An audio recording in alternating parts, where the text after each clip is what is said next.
Hi. In this next module, what we're going to do is we're going to focus on a particular topic known as aggregation. Now, aggregation is really an interesting thing to think about because if we think about just basic mathematics, right, we learned early on that like 1 + 1 = 2, right? And we think we can just sort of add things up and the sum is the sort of the whole of its parts. Well, when we start modeling more interesting phenomena, whether it's in the physical world, the biological world, or the social world, we find that aggregation is actually really tricky. And one of the reasons we model, right, is to get the logic correct. And we find that the logic of aggregation is really sort of incredibly surprising and novel. Now, we already saw that earlier in the previous lecture when we talked about Schelling segregation models, right? Remember, people had these rules that they followed in order to decide where to live based on their tolerance of other people, right? People who looked different than they did. And what we found is that reasonably tolerant people, sort of, individuals following rules that were tolerant, could lead to macro level segregation like we see in a city like New York or Philadelphia or Detroit. So what we want to do in this next lecture is just construct some very simple models, some toy models. And when I say toy models, what I mean are models that have very few moving parts that help us try and understand some very basic logic about how the world works. And we're going to use these toy models to understand the process of aggregation. So it's going to be simple, but then also sort of mind-boggling in a way. Okay, so one of the core ideas in aggregation goes back to a famous paper written by the physicist Philip Anderson. And Anderson's a Nobel Prize winner in physics, famous physicist from Princeton. And Anderson wrote a paper called More is Different.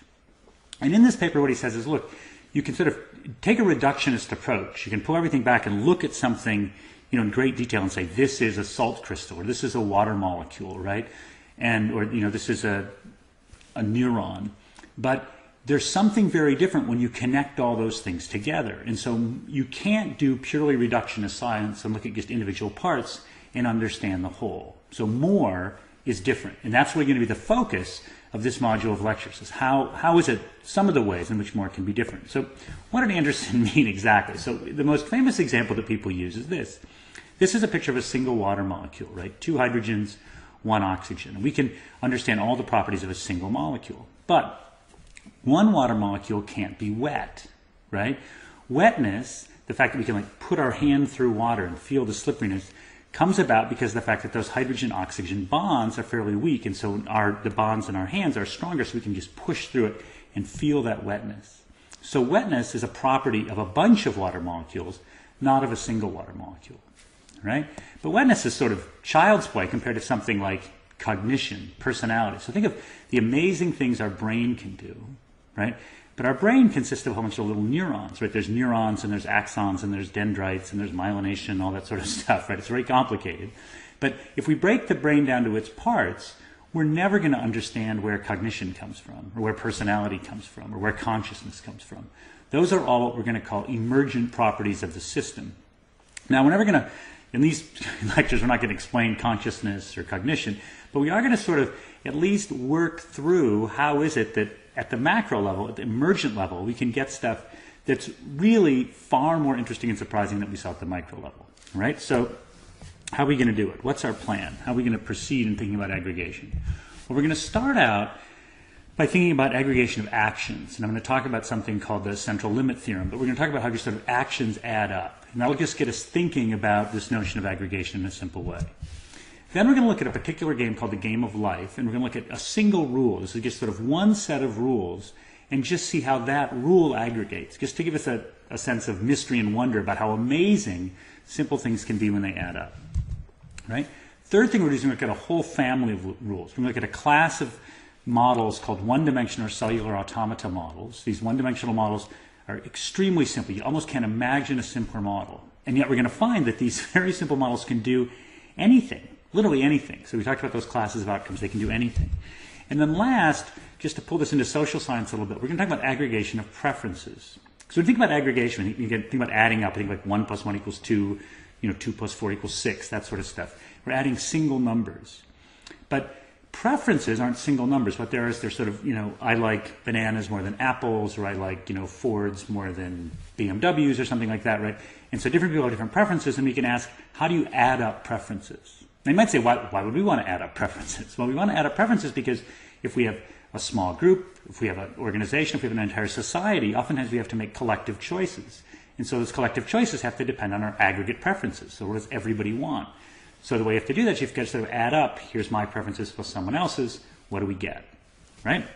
Okay, so what I want to do in this sort of brief opening lecture, just in the next couple of minutes, is unpack a little bit more about what we're going to do when we talk about aggregation. So the first thing, in terms of aggregation of actions, right, when we talked about why you model, right, a bunch of reasons. One of them was to sort of predict points, and one was to understand data. So when we talk about aggregation of actions, we think about, like, someone's decision to go to a store, someone's decision to get on a plane, right? We can think of, the economy. Think of the U.S. economy. There's 300 million people. Each day, people get up and make choices, and what we see at the aggregate level is sort of the average of those choices. And what we can show with a very simple model is sort of why oftentimes those aggregate choices have a lot of structure to them and a lot of predictability, and we're going to get things that look like this picture. We get, like, this is called a normal distribution or a bell curve, and this bell curve implies with it a certain amount of predictability and understandability. So a very simple model will let us explain a whole bunch of things that happen in the real world. All right. Next thing we're going to want to do is use models to understand patterns. So a lot of what we see isn't just points, but it's distributions of things. It's things flowing. Now this is true in the physical world, the biological world. It's true inside our heads with neurons. It's also true sort of in the social world. So we're going to construct a toy model, a fun model called the game of life. And in this game of life, there's going to be very simple rules. And we're going to start out with patterns. So here's a pattern right here, right? And time moves in this direction, right? And what we can see is as time moves, this weird configuration keeps changing its shape. And then eventually down here, notice that it's in the exact same configuration it was that it started out with, but it sort of moved one down to the right. Now this is what we're going to call a glider, and this is going to be a recurrent pattern in this model. And we're going to see how this thing, which looks like it's living, hence the game of life, is really comes from just simple rules. It comes from one simple rule building on itself. Right. Then, okay, once we've done that sort of simple rule thing, we're going to even go to a simpler model called one-dimensional cellular automata models. And in these models, we're going to show how a very, very simple model where it works as follows. You can imagine a long string of lights, and each light can be on or off. And each light then has a rule whether or not to be on or off based on just two things, whether it's on and off and what its two neighbors are doing. So it could be that it says, if I'm on and my two neighbors are off, I'm going to switch to off. So each light's going to use the same rule, and we're going to see what sort of behavior we can get. What we're going to find is we can get everything. What do I mean by everything? Well, remember what we saw, we talked about what could the world do? Well, we could see equilibria, right? We could see patterns. We could see complete randomness and chaos, or we could see complexity. What we're going to show is those very, very simple rules can generate all four of those. And this is amazing, right? I mean, it's sort of, if you're in the mood to be amazed, this will be an amazing result. So what do I mean exactly? I mean, look at this incredibly complex pattern. Now, you might look at something like this and say, wow, to produce something that complex, there must be some really interesting, sophisticated, complicated underlying dynamics. Well, the answer is going to be no. You can compute, you can get things this interesting, right, with very, very simple rules. All right. Then the last thing we're going to do, the last lecture in this module, is going to be about aggregating preferences. So what do I mean by preferences? Well, let's suppose there's apples, bananas, and coconuts. And this might be me right here, so let's put a little S here. And it might be that I like apples better than bananas, better than coconuts. So these little greater than signs mean which one I like more than each other. So this apple is greater than bananas, is greater than coconuts for me. Now someone else, like my son Cooper, he might prefer bananas, right, to apples, and apples to coconuts. So different people can have different preferences, and what we want to talk about is how those aggregate. Now what we'll see is aggregation of preferences introduces all sorts of interesting paradoxes and creates all sorts of problems, which is why, at least one reason why, politics is so interesting, because the aggregation of just these simple preferences creates difficulties that don't arise when we think about just adding up numbers. Okay, so big picture here. A lot of what interests me as a social scientist is groups of people, aggregations of people. Now, how do we understand that? How do we understand how societies work, economies work, political systems work, organizations work? Well, you've got to do two things. And sometimes you've got to understand how the parts work, and then you've got to understand how you add them up. So we're going to sort of do that in the opposite order. We're first going to talk about some of the complicatedness of adding things up. That's this module. And then the next module, we'll talk about the parts, like all these individual people in here, right? So to understand the world, we're going to have a twofold approach. First, understand sort of how things can add up. Second thing, understand the parts that do add up. And then the models that follow in this course, right, what we'll do is sort of put all those things together to make sense of things.